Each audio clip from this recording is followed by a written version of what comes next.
New year, new start. If there's a silver lining to 2020, it's that we were given the opportunity to reflect on things that truly matter to us.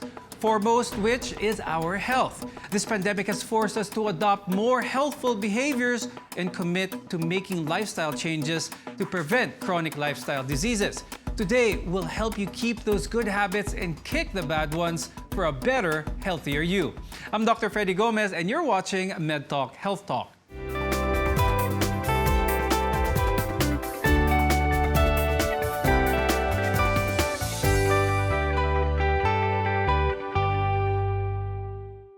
Cheers to 2021 and another chance for us to be the best versions of ourselves. Joining us on the program are Dr. Nathania Salazar Fajardo. She's a cardiac rehabilitation and heart failure specialist at the St. Luke's Medical Center.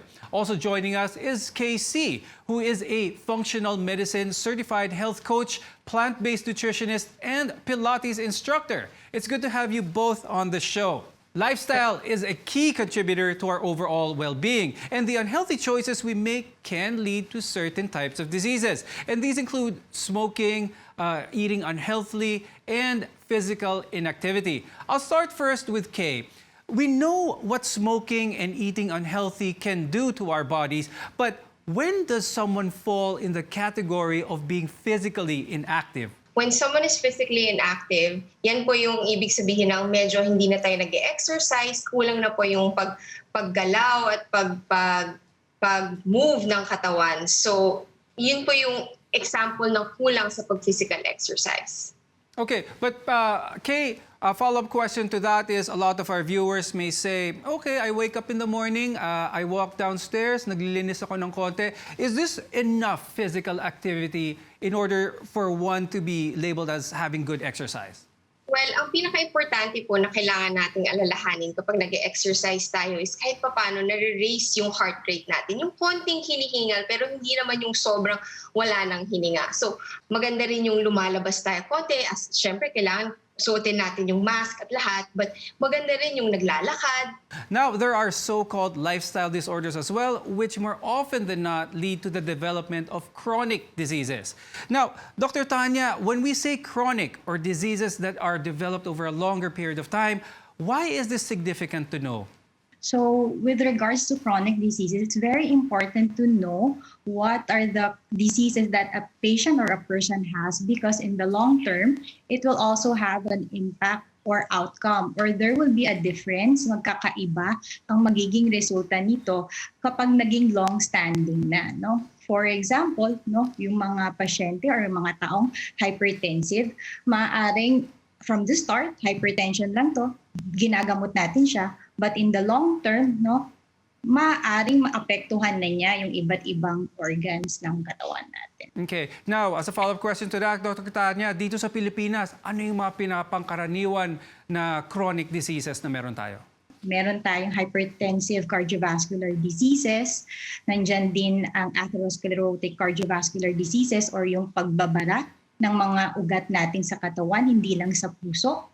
Pwedeng kasama dito ang ugat natin sa utak, pati ang mga ugat natin sa mga duluhan ng ating mga paa or what we call peripheral vascular diseases. Your diabetes, as well as yung cancer, COPD, and even mental states like your depression and stroke.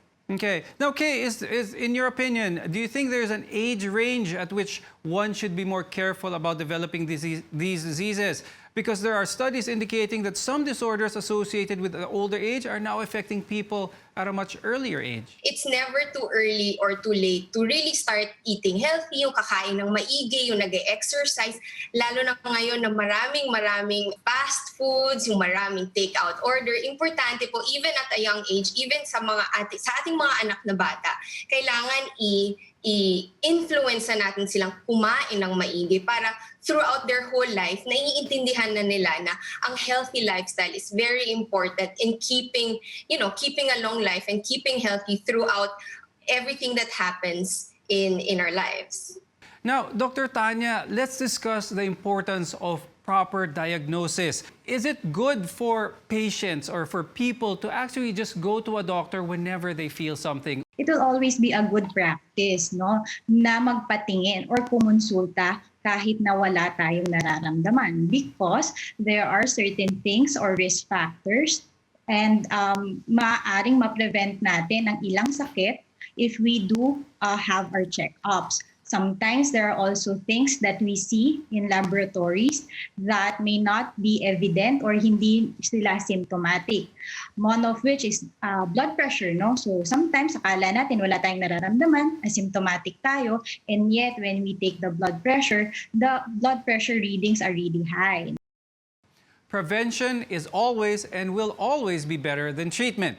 By making healthy lifestyle choices, you can reduce your likelihood of getting chronic diseases and improve the quality of your life. More on this when we come back. You're watching MedTalk Health Talk right here on CNN Philippines.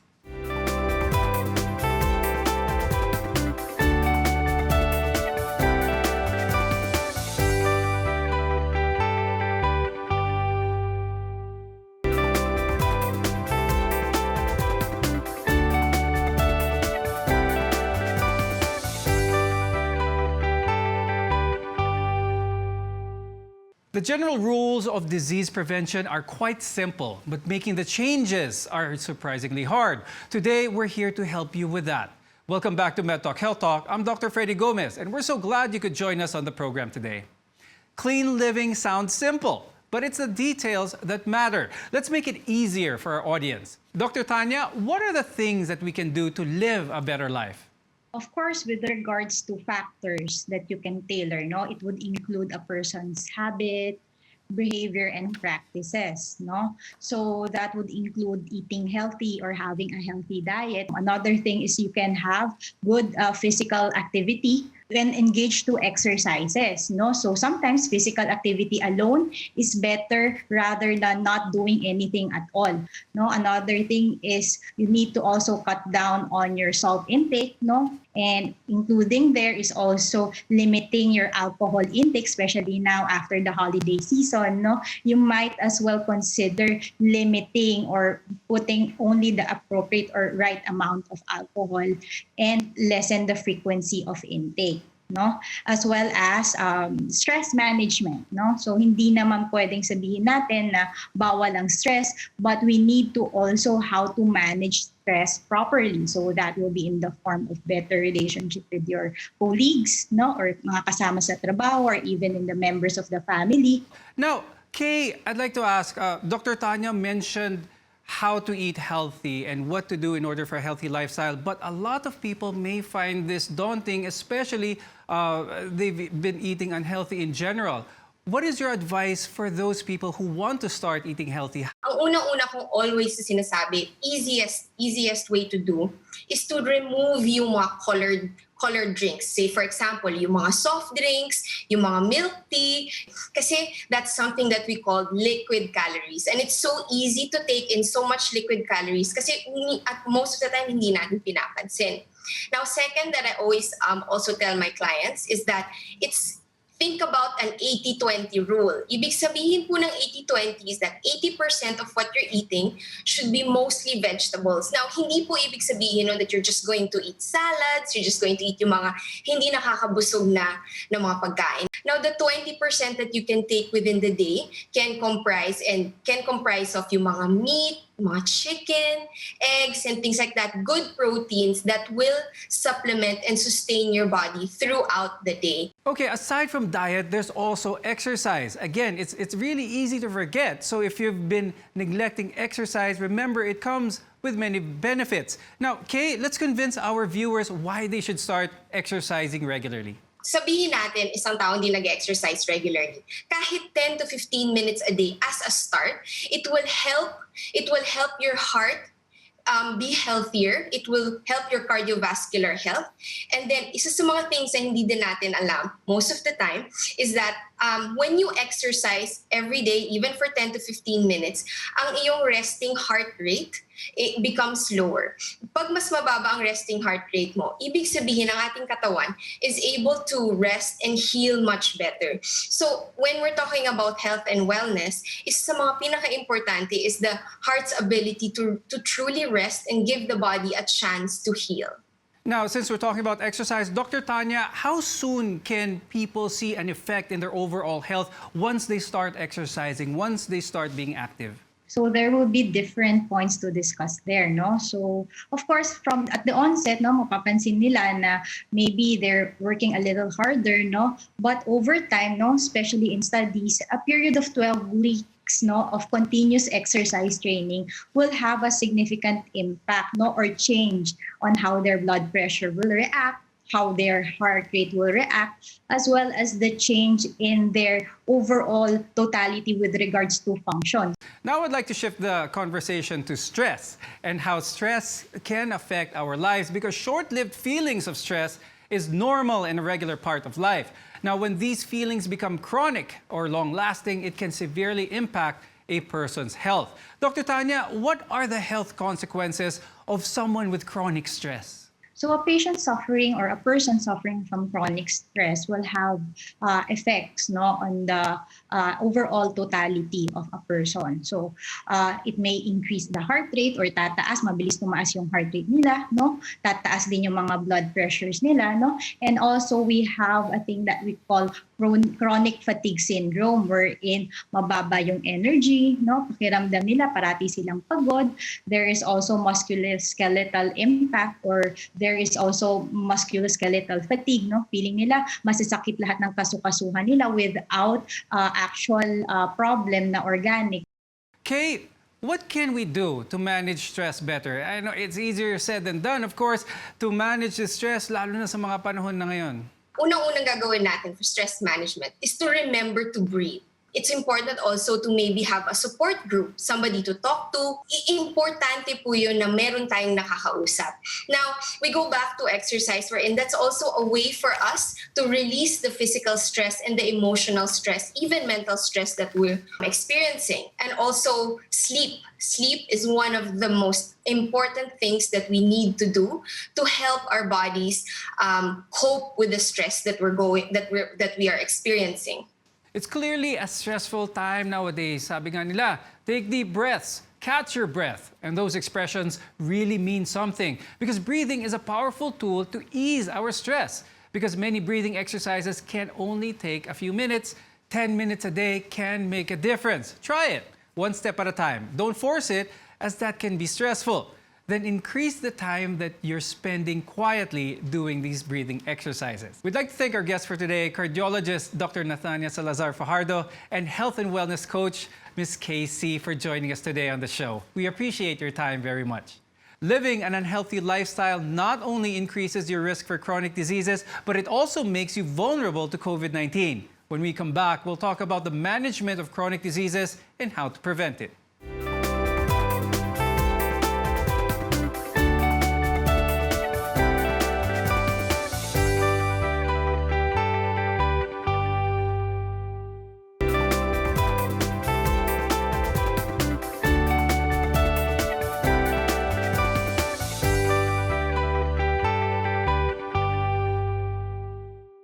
Aside from COVID-19, there's another problem that stems from an imbalanced and sedentary lifestyle. And these are what we call lifestyle diseases, which we discussed earlier. I'm Dr. Freddy Gomez, and today we're joined by Dr. Amal Maklufi Benchuk. She's the country lead for Sanofi Philippines and general manager of Sanofi General Medicine. And she's here to talk about how to build awareness and prevent these diseases. It's nice to have you on the show, Dr. Amal. Thank you for allowing us to be part of this important conversation. People with underlying health conditions such as hypertension or obesity, these people are more at risk for severe health complications when infected with COVID-19. Now, Dr. Amal, how vulnerable are these people with chronic diseases when affected with COVID-19? Yes, it's true. Patients with chronic diseases are more vulnerable because they have a higher risk to develop complications and severe COVID. So since they are likely to have other comorbidities such as hypertension, obesity, and heart disease, they are associated with higher risk for infection, since a poor human response is seen in these individuals. And on the top of that, the lockdown prevents them from connecting with their doctor in person, which means it makes it more challenging to manage their condition. That's right. And one of the ways to manage these chronic diseases is that they can be prevented by making healthy and smart choices. Now, Dr. Amal, do you have any tips for families living with patients with these chronic diseases? Diabetes is a global emergency. And especially here in the Philippines, it's one of the leading causes of death. Almost 4 million people with diabetes in the Philippines, and only 3 out of them are diagnosed. More than 8 out of 10 not reaching their ideal blood sugar levels. And we are saying that it's a lifestyle disease, meaning we can prevent and manage it. As a family, we need to help them to eat healthy, to get regular exercise, to do a regular checkup. We can live a normal life with diabetes as soon as we are educated on how to better manage. And when we are diagnosed, the goal is to have blood sugar at goal to avoid complication. Yes, and aside from shifting to a healthier lifestyle, there are actually programs designed for patients with chronic conditions. Now, let's start first with e-health or electronic health, or this latest trend that connects everyone with their health electronically. Could you talk about this, Dr. Amal? It's true that this kind of chronic diseases, we need to have a holistic approach for better management, meaning going beyond medicines. And during this pandemic, we developed WeHealth, which is an ecosystem that empowers you to get the care you deserve. From cough and colds to chronic diseases such as diabetes or hypertension, everyone can get telemedicine with our healthcare partner, have medicines delivered straight to your home, and receive online e-health education anytime, anywhere you need it. You can find more information on our website, www.sanofi.ph. Now, that will definitely make things more accessible to a lot of people. And chronic diseases also need continuous care, and it's a good thing that there are support programs available for these patients. Can you mention some of these, Dr. Amal? Our company, we are collaborating, and we are collaborating with other healthcare providers in order to build the healthcare Philippines and to build a resilient healthcare system. So we are working with scientific societies, with healthcare professionals, and also with government and people with diabetes to support education. Education is key to empower patients to be able to better manage their disease. So we have our program called Empower. It's a patient support program that provides continuous care and medical education for persons with diabetes, as well as diabetes educators who will stay in constant touch and do weekly check-in through phone and also through an app that patient can download on their device and have an electronic diary and also be connected with their doctors, because doctors can go to the platform and check on how their patient is doing even between 2 consultations. So this program is for patients. We have also a program for doctors called Inspire. It's a capacity building program for healthcare professionals, especially primary care, that are in the heart of the universal healthcare. We are working to make the training available digitally to improve access to information. It's just the beginning of 2021, and people are so eager to start the new year with a lot of hope. Now, what can we do in order to ensure happy and healthy new year for not just ourselves, but for our family as well? Yes, so allow me to say that, this year we are celebrating the 100th year of insulin. And we are really, we work together with all our partners to make sure that people with chronic disease are supported. And Filipino get access to our medicines, to the newest insulin in an affordable way, accessible way. To do it, we are looking for partners who will, help us in making this happen, like AC Health and also government. As individuals, we invite everyone to make the pledge of our own families that we will lead a healthy lifestyle. And as organization, we need to foster more collaboration so that we may continue to improve access to innovative healthcare. We can only do this by working together. Thank you very much, Dr. Amal Makloufi Benchouk, Country Lead for Sanofi Philippines and General Manager of Sanofi General Medicine, for sharing your insights on chronic diseases. Making healthy changes to your lifestyle doesn't happen overnight. Make simple everyday changes and take charge of your health. Remember, in the long run, it's the effort that counts. I'm Dr. Freddy Gomez, helping build a healthier future for you. Thank you for watching MedTalk Health Talk right here on CNN Philippines. This program is brought to you by